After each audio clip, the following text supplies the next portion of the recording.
You guys know us, right? We're trade degenerates. We love trading year in, year out. We are going to be talking about 6 trade targets that you guys can make as contending teams. So you guys are looking for more production style pieces. We're going to break down 3 each and talk about some of the principles and, things that we look for in contending trade targets, because we are in a tricky part of the offseason right now. It's right before the draft. Typically, we don't like buying contending pieces around this time of year. We usually want to wait till closer to the season because a lot can change during the NFL draft. But these guys we think are worth the risk or worthwhile investing in before their value gets upped, closer to the season when we start breaking down the redraft cases for all these players. So if you guys are new around here, leave a like, subscribe to the channel if you're new. Danny, how you doing?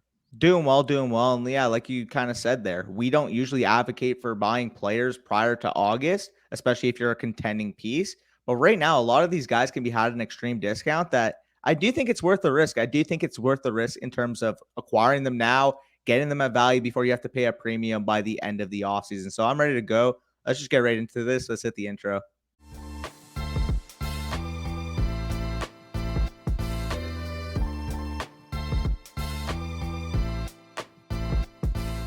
So before we get into the video, you guys, we have a pretty cool announcement. We are launching a DEVY league. And if you guys have never played in a DEVY league, basically what it is a Dynasty league, except you also draft players that are currently in college as well. We've been asked to join a DEVY league with Dynasty IM over on Twitter. Ron Stewart, of course, you guys know a buddy of ours in the industry. And we're giving away 3 spots for you guys to be in the DEVY league with us, with Ron, with Ian as well. So if you guys want a chance to be in that league, go out and fill the Google form down below. It'll be similar to the previous listener league that we did. If you're a member over on Flock Fantasy, you'll get 2 entries if you're a mother flocker, 1 entry if you are a flocker, and you can see all the details down below in the Google form there. We'll give away 3 spots and we'll announce that on Friday. That is basically what we got going on. Definitely check that out. But now we are back to the video. All right, so kick us off here with trade target number 1. And you guys will not hear us talk about a running back in this video. I will talk about that probably next week, talking about players that you should sell before the NFL draft because they typically are running backs. It's an opportunity-based position. We got a deep running back class ahead of us. They're probably going to shake up some backfields. So this video will only be wide receivers, quarterbacks, and tight ends. My first guy here is Darnell Mooney, a guy that I wasn't really that high on last offseason, but I find myself a little bit higher than consensus on him now. He's wide receiver 44 in my rankings right now. He's wide receiver 55 according to Keep Trade Cut. And it's mainly due to like what people's expectations were coming into the season. People were drafting him like 5th, 6th round of their redraft leagues. He's not in a great situation for his fantasy outlook right now, but there's some positive optimism in Chicago for me. Even though the Bears traded for DJ Moore, that makes me optimistic that they won't be like dead last in the NFL in passing attempts like they were last year, under 25 pass attempts per game. We're talking historically low pass volume numbers from the Chicago Bears last year. And the fact that they added DJ Moore, similar to what we saw with the Eagles, going from no pass catchers in 2021, dead last in pass attempts. They add A.J. Brown. They get Devontae Smith in his second year. Dallas Goedert comes back from injury, and they start passing the ball a lot more. I think we could see a similar trend from the Chicago Bears this year with the addition of DJ Moore added to this offense. Not that I think DJ Moore will make the Bears, suddenly as good as the Eagles offense, or that, Justin Fields will take the step that Jalen Hurts took as a third-year starter. But we also saw this kind of same type of example play itself out 2 years ago with the Baltimore Ravens going from 400 pass attempts in 2020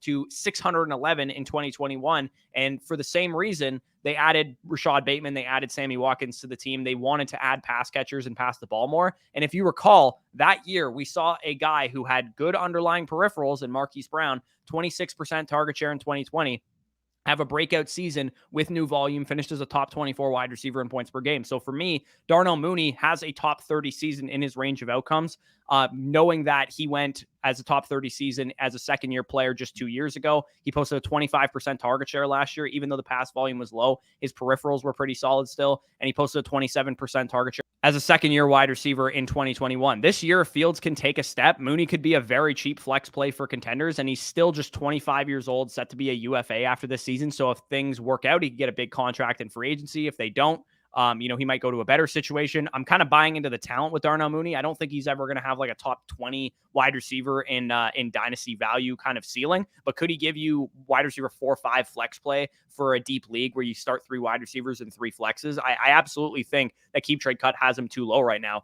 He's valued on par with like the 209 in rookie drafts, or like a mid 2024 second. And if I'm a contender and I'm a little bit light at wide receiver and I have my like 210 or something in the rookie draft and I came in 3rd last year, I think sending the 210 away for Darnell Mooney is a fine trade.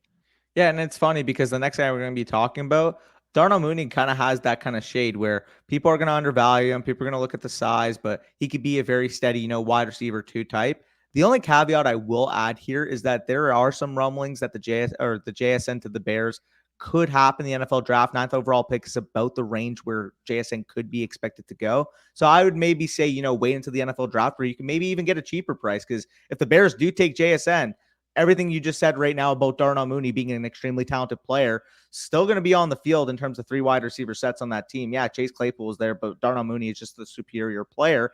You might be able to get him for an early third at that point. And like you kind of said, is going to be a free agent. So at that point, the Bears are probably not going to pick up his option if they took a guy like JSN. And you're going to be looking at a guy who's probably going to make, 15 plus million per year on the open market. So I definitely think either way you slice it, if you're getting a discount after the draft or even after the draft, I think this price is probably going to hold regardless. You could pay the 2.9, you could pay the 2.10, 2.11, whatever, to go secure a guy like Darnell Mooney. I just think right now, a 25-year-old player with those strong target shares, like you kind of mentioned with Darnell Mooney, those don't go away, man. Like, just because, he faded last year or whatever because the Bears did not throw the ball to save their lives, he had such a strong involvement on that limited sample of their passing offense that those type of players are the guys that you want to stick regardless of the situation, regardless of the volume. That they're going to get theirs. So they're going to get that slice of the pie. So with Darnell Mooney, late second round type of value for a player that realistically, if he's healthy, has a top 30, top 25 level ceiling in fantasy, I'm all for that. Yeah, definitely an easy buy for some depth there. You kind of already teased it. Trade target number 2 is a guy that I literally just kind of compared him to with Marquise Brown, who I have wide receiver 26 in my rankings. I believe you have him in the mid 20s as well. He's wide receiver 32 on Keep Trade Cut right now. I got him as my wide receiver 26 as well. And when it comes to Hollywood, I mean, we're looking at 3 straight seasons with over 100 targets. And he's been the wide receiver 27 and wide receiver 21 in fantasy PPR points per game the last 2 years, on top of being one of the top 10 wide receivers at the early portion of last year prior to the injury to Kyler Murray. Now, is that still kind of an issue coming to the year? Don't really know about the health of Kyler Murray, sure. But realistically, by the midseason point, once Kyler's healthy, once potentially DeAndre Hopkins is maybe even out of town, like Marquise Brown already showed that level of involvement last year. If Kyler Murray is going to be back healthy by week 4, week 5, week 6, we could see a top 15 level finish to the season for Marquise Brown.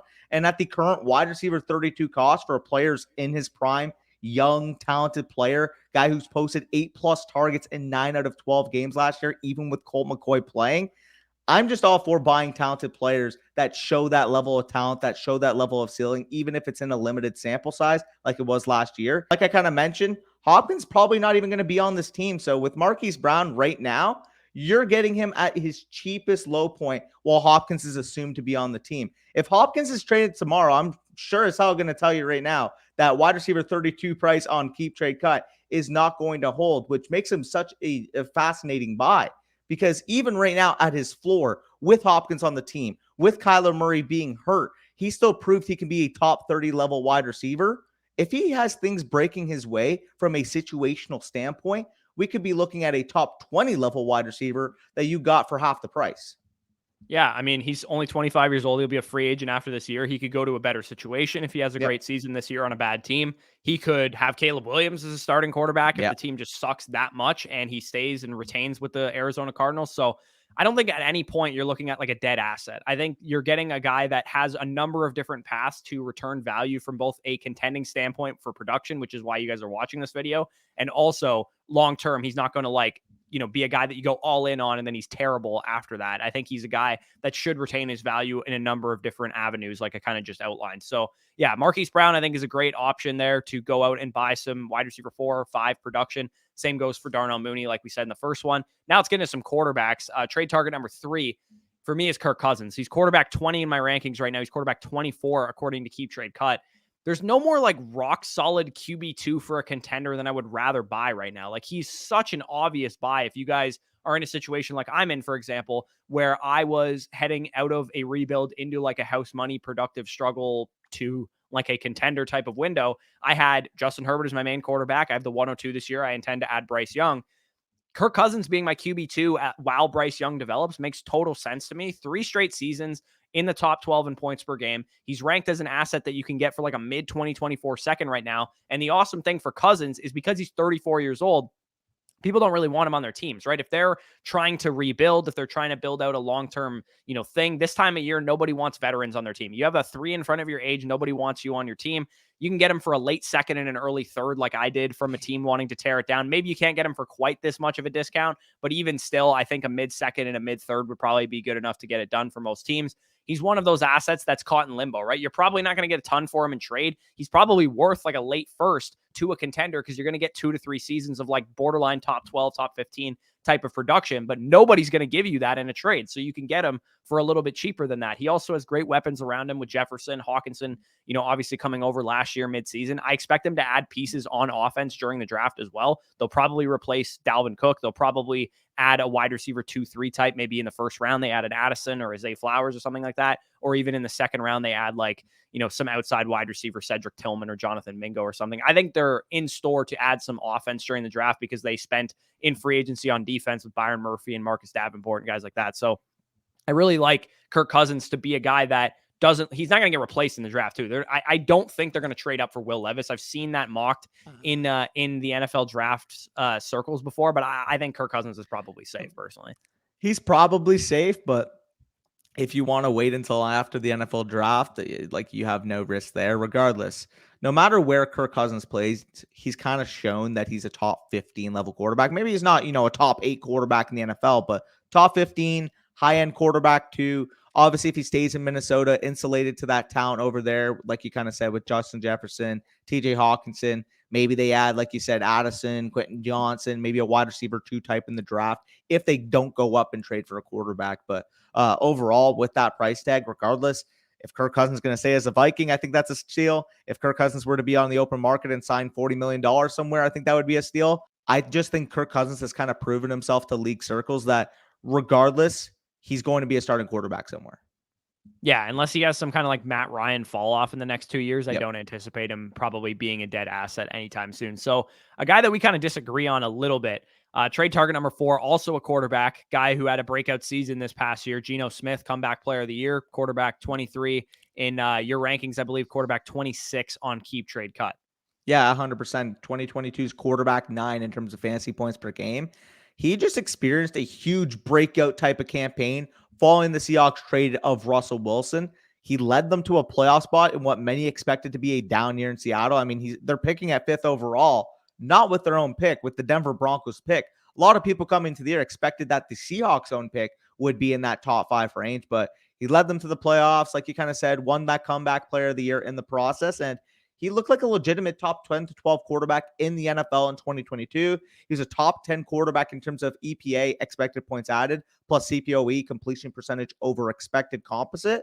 And he threw for over 4,200 yards and 30 touchdowns while leading the entire NFL in completion percentage.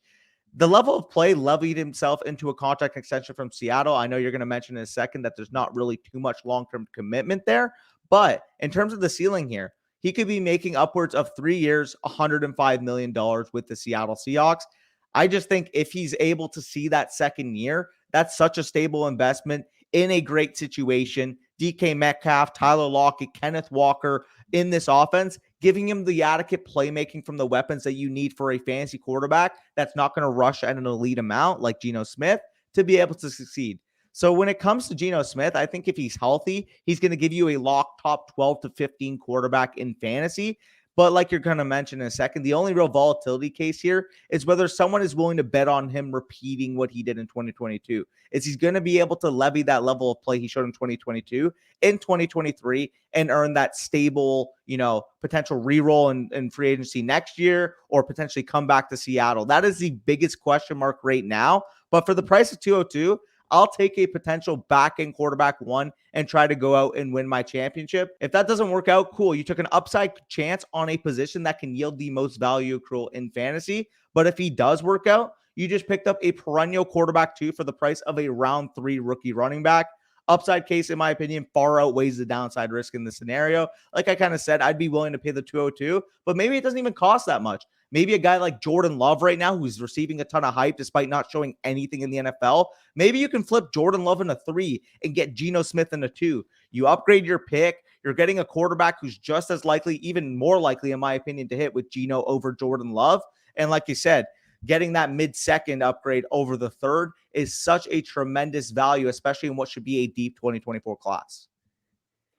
Yeah, Geno's a little tougher for me. Like you outlined a lot of the like sunshine and rainbows cases, which I think are all true, especially if they draft more talent on offense, right? They could still draft somebody at 20 like Jackson Smith and Jigba or one of the tight ends or something like that to fill out this offense. But to me, there's a couple reasons for pessimism. First of all, all five of his top 5 PFF passing grades last year came weeks 1 to 8. So he did kind of fall off a little bit as the season went along. And second of all, the Seahawks have met with every quarterback this offseason. And usually teams do, but it seems like they've been at the forefront of like being there with Anthony Richardson and CJ Stroud and all these guys. Arizona's looking to trade down from number 3. It wouldn't shock me if the Seattle Seahawks were like, hey, we're not picking here at 5. This was the Broncos pick. We're not going to be picking here very often. And we have the infrastructure in place to develop a guy like Anthony Richardson, who, if he hits a ceiling, we know can become one of the best quarterbacks in the NFL. Geno can play for a year. Contract structure-wise, if Geno only plays for a year, they can get out after the first year for minimal dead cap. So for me, that makes a lot of sense from the Seahawks perspective, which I think is going to be interesting. And also, Hendon Hooker might be available in the early second round, which is a potential risk. I know he's not that good of a quarterback prospect, but it would affect Geno Smith's value and his long-term starting outcome if Hendon Hooker's like a late first round, early second round pick to the Seahawks. So there's a couple ways that it doesn't work out, but I do think the risk could be worth the reward if, let's say, they add JSN at 20 and Geno Smith's like a starting quarterback for the next 2 years with throwing to DK Metcalf, JSN, and Tyler Lockett and Kenneth Walker out of the backfield. It definitely could be interesting. I personally would 100% wait until after the NFL draft to see what happens, because I don't think his value would change all that much. Even if they drafted JSN at 20, I don't think that he would go up a ton in value to the point that you'd have to pay like a late first for him. Yeah, and I would agree with that. I mean, realistically, like the worst case scenario, if you wait out, he, increases to the point where him and Kirk Cousins are probably on par. But realistically, like the max you're paying is probably the 201, or like you kind of mentioned with Kirk Cousins deal, maybe a mid-second and an early third or whatever next year to go out and get a guy like Geno Smith. I would think if they got a guy like JSN, which would be quote unquote the worst case scenario for his cost, would actually improve his value a ton in terms of being a potential top 8 overall quarterback in fantasy if you're adding that much firepower on offense. So I do agree there is some risk. And if you want to wait till the NFL draft, I think that's more than fine, because realistically, like his cost is probably not going to rise unless they add a huge addition to the offense. So I'm fine with that caveat of waiting, 2 weeks. Yeah, for sure. So we can move on to the tight end position. We both have some tight ends here that we think are good buys. And I think George Kittle, at tight end, man, I don't mess around. I honestly, there's no good tight ends in fantasy. I've learned this lesson a couple years in a row. I like, swinging on upside guys, right? Like breakouts, they're fun to take in like round 9 to 15 of a startup. But when I'm competing, just give me a good tight end. Like I just want a good tight end on my roster. And George Kittle is a top 2 tight end in the NFL. Him and Travis Kelce, in my opinion, by far the best 2 tight ends in the league. And tight ends can play into their 30s. He's 29 years old right now, so he's a little bit older as an asset that you're going out and acquiring. But you get 2 to 3 more years out of George Kittle for the 111, 112, 201, 202, whatever like kind of price you'd have to pay for him in that range. And in a tight end premium, he'd probably cost a little bit more than that. But I do think he's not going to cost you a ton. You can sell volatile quarterback assets for him right now. According to this, you could sell Jordan Love for George Kittle. I don't know how realistic that is in a lot of leagues, but even a guy like Trey Lance, his own teammate, I am not high on Trey Lance going forward. And if I can sell Trey Lance to a quarterback needy team, maybe I'm a contender. I have 2 great quarterbacks and also like a Kirk Cousins type and Trey Lance waiting in the wings or something. I would probably sell Trey Lance for George Kittle in like a third, or George Kittle and a young receiver or something like that. Because I know Danny disagrees because you're a big Trey Lance guy, but I'm the one living in reality here, realizing that the team has not once said anything positive about Trey Lance. So for me, George Kittle's a guy that I would absolutely swap. You could also take like aging wide receiver 2-3 types like Terry McLaurin or whatever, probably, and swap them for a guy like George Kittle. Get yourself an elite advantage in your tight end spot to help you win your championship. I know it's nice when you can hit on a young stud tight end, but very few of them actually exist in the tight end landscape right now. For me, go buy George Kittle. He is capable of weeks that only Travis Kelce and like Mark Andrews can match. And more importantly, he's in a scheme that actually uses him, unlike many of the tight ends that we're projecting to break out. As much as I love, Pat Freiermuth and the guy that you're going to get to and stuff, like we don't know if they're going to be integral parts of their offense. We know that George Kittle is an integral part of the San Francisco 49ers offense. You might not be able to make a trade like this. I probably fleeced this guy, but I traded away Sam Howell, who's like a volatile young quarterback, Terrace Marshall, volatile young wide receiver, the 212 and the 410. None of those assets are very, very valuable, but this guy was tearing it down and wanted young pieces. So I offered him some young pieces and he gave me George Kittle. Yeah, no, I fully agree. Go out, buy George Kittle, elite advantage when he's healthy. We saw what he was able to do in the playoff stretch last year. I actually just picked up George Kittle in the most recent No Flock and startup we did over with the Flock Fantasy members. But I will push back a little bit on the Trey Lance one, because anytime I have an asset who, if he hits his ceiling, still will probably be a first round pick in Dynasty. Yeah, Yes, I don't think he has that ceiling anymore. We keep saying that, but I 100%. don't think it exists. There's more volatility than we expected, but if he does play out his ceiling, if he was the quarterback 7 in fantasy this year, like, he's going in the first round of startups. He will, but I think that's like maybe a 3% chance of happening. Yeah, and I mean, at that point in the middle of the 5th, 6th round, I'm willing to take that swing on a guy. I don't know. For a contender, give me the elite advantage at tight end. Maybe in a rebuild. I like Kittle still, slightly don't get me different wrong. scenario, but let's get into trade target number 6. You also have a tight end here that you think is a good option.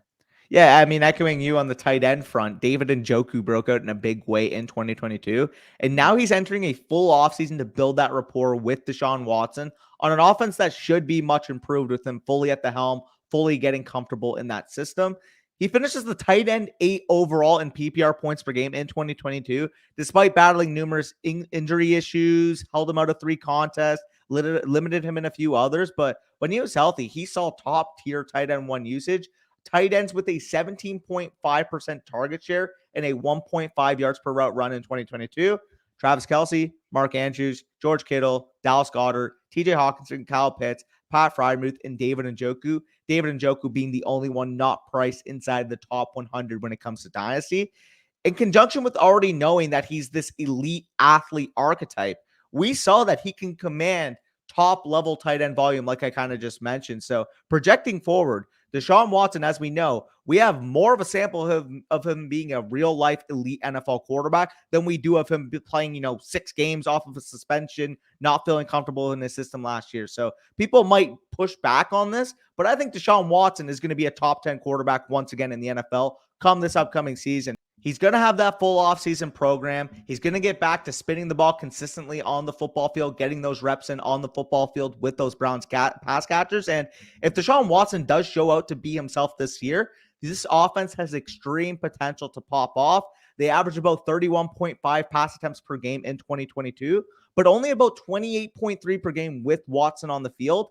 As he feels more comfortable, I mean, this is a guy who, in his prime of his career, when he was playing with Houston, was always around the 33, 34 attempt per game mark that he's seen throughout his career. So with David Njoku, he was already the tight end 8 last year. We expect Deshaun Watson to return to elite play. And if that's the case, I wouldn't be downright shocked if he was a top 5 level tight end at 27 years old in the NFL this upcoming year. And for getting him as cheap as you are right now, I think that risk versus reward scenario, like, we could be talking about David Njoku going in the 5th, 6th round of startups this time next year.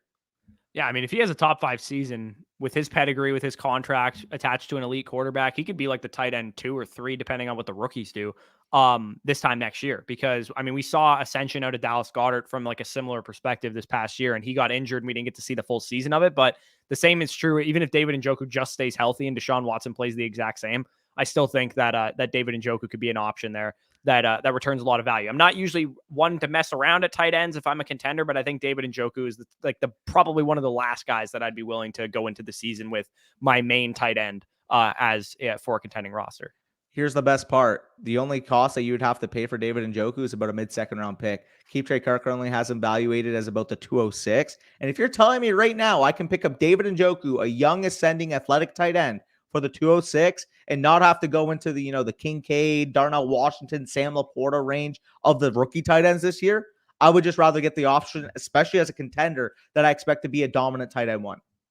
Yeah, exactly. David Njoku for the 206. I mean, he could absolutely pay off that price. And even if you're not a contender, I think that's a decent price to go after, because tight ends usually don't, 27 sounds old. Like if we were talking about a running back or even a wide receiver, but tight ends take a while to develop. We've seen that be the case with David Njoku. He got paid after pretty much doing nothing the entirety of his rookie contract, and then had like a breakout season this year. We could be seeing like the best of David Njoku, and we saw it with TJ Hawkinson as well. Like TJ Hawkinson took him like 3-4 years to actually have a productive season, and we could see a top 5 season out of David Njoku this year. So yeah, definitely like that one. Hopefully you guys enjoyed this video. Hopefully if you're a contender, you got some good trade targets out of this one. Again, contending trade targets are tricky, right? Like we don't usually love buying these guys this time of year because the NFL draft can swing a lot of things. There's still some guys available in free agency that could swing some things as well.